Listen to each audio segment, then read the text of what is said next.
Salut chers amis en Jésus-Christ et bienvenue à la liturgie du samedi de la première semaine du Carême.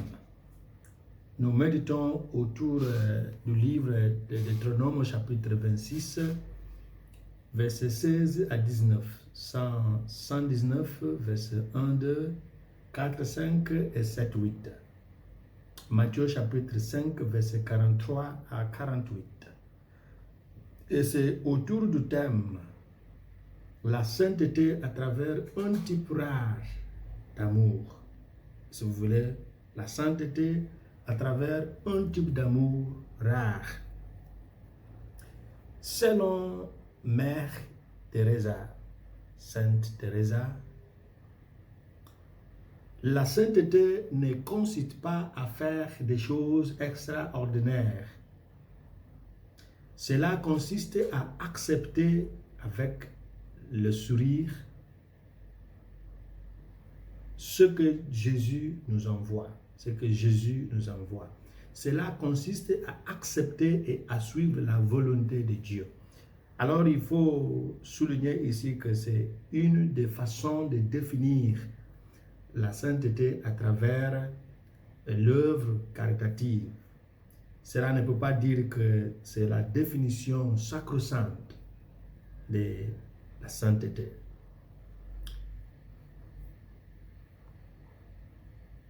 Parce que la sainteté signifie une mise à part pour un but. À partir du texte évangélique d'aujourd'hui, Jésus nous invite à un niveau d'amour qui ne peut être connu que lorsqu'il est vécu. D'ailleurs, nous avons écrit beaucoup de livres. Nous avons prêché beaucoup d'homélies, de prédications autour de l'amour. Mais il reste toujours difficile à voir 50% des gens qui mettent en pratique la valeur et le contenu de cet amour. L'amour de tous, y compris des ennemis, c'est ce niveau d'amour où Jésus veut nous amener. Mais il y a une différence que nous devons clarifier ici. Aimer son ennemi n'implique pas se lier d'amitié avec ses ennemis.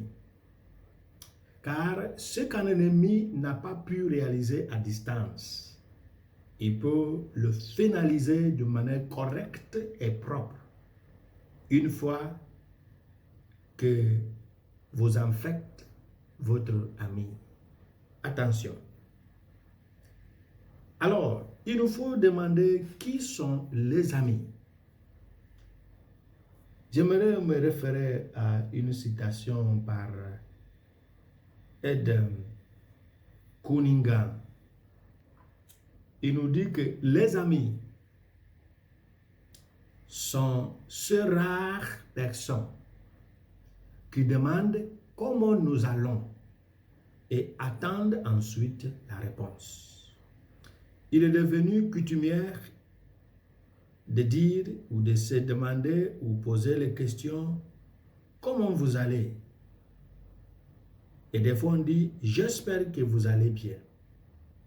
Dans la phrase « J'espère que vous allez bien », vous introduisez la réponse que vous souhaitez avoir dans la demande. Au contraire, en s'arrêtant à « Comment vous allez ?» vous devrez attendre que la personne vous dise que je vais bien ou je ne vais pas bien. Les amis sont ces rares personnes qui demandent comment nous allons et elles attendent ensuite la réponse qui vient de nous.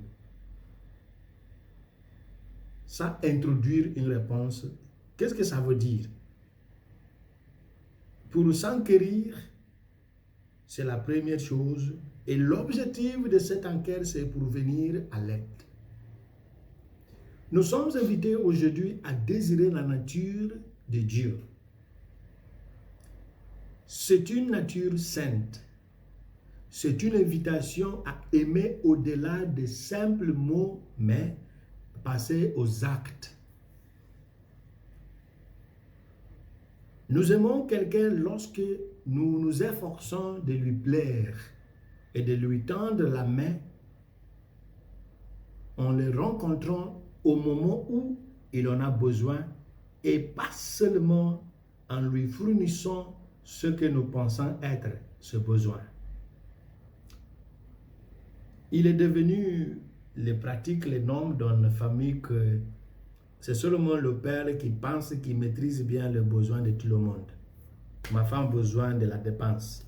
Les enfants ont besoin de l'argent, la scolarité, les habits, les jeux d'enfants, tout ça.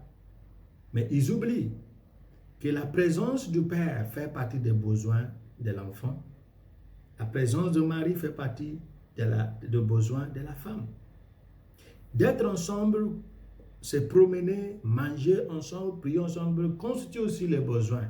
Mais surtout, dans la pensée, la mentalité africaine, les hommes pensent que une fois que la dépense est déjà fournie, l'argent est suffisant, on a tout fait pour faire marcher ou bouger la famille, je suis quitte.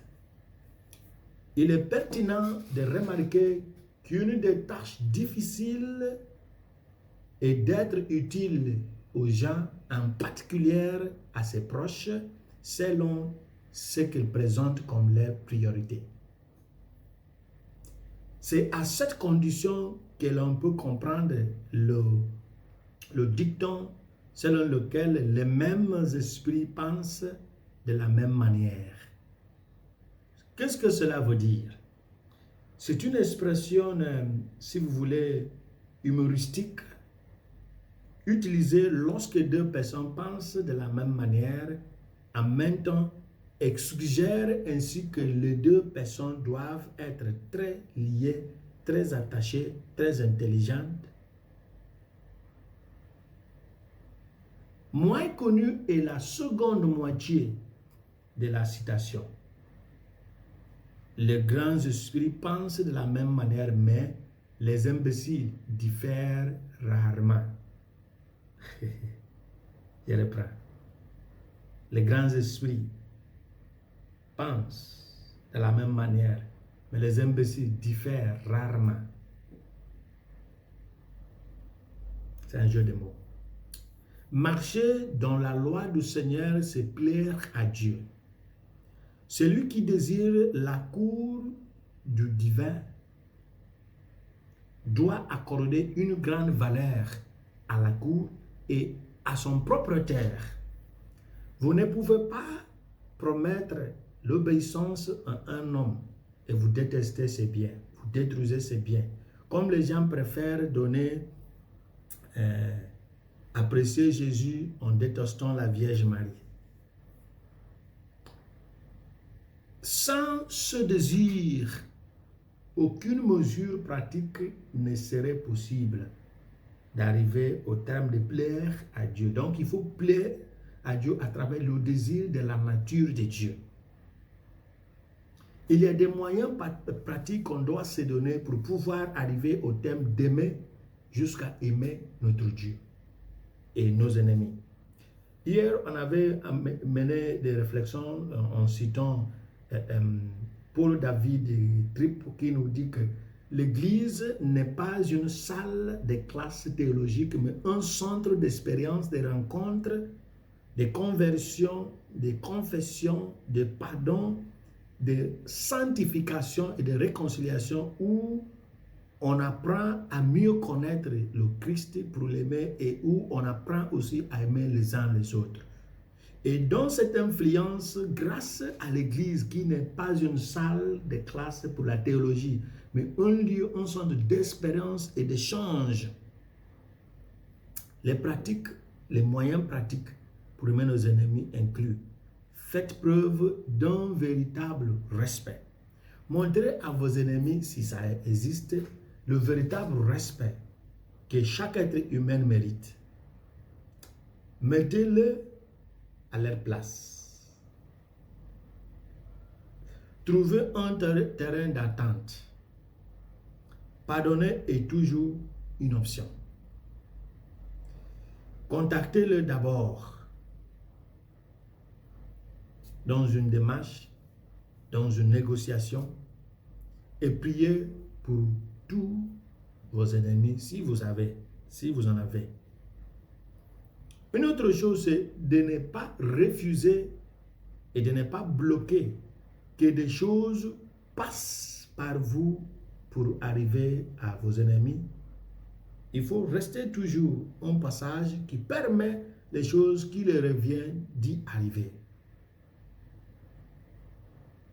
Laissez-les bien couler, mais veillez à ne pas vous approcher d'eux parce que si leur but, leur objectif c'est de t'exterminer, de te détruire, en le faisant, vos amis, ils vont vous détruire. Vous devrez les aimer, mais pas les faire vos amis. Beaucoup d'entre vous ne comprendront pas lorsque nous parlons d'ennemis. Je ne parle pas d'ennemis en tant que le diable, le Satan, mais les hommes méchants, mais qui portent le visage très hurlé et souriant, mais dont leur cœur est plein de mauvaises intentions et de mauvaises réalités.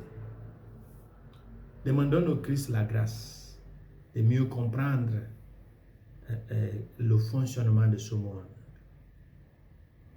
Ce n'est pas une fois que vous verrez l'expression déconcertée sur le visage de votre ennemi.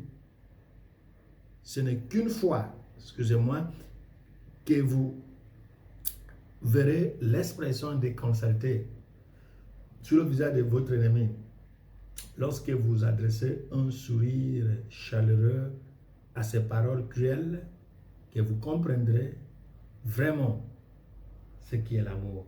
Ça, c'est la citation par Véronique Tougaleva. Que Dieu, dans son amour, dans sa puissance, nous accorde la grâce de passer par cette voie d'amour rare pour atteindre le stade de la sainteté. Que nous bénisse le Père, le Fils, le Saint-Esprit. Amen.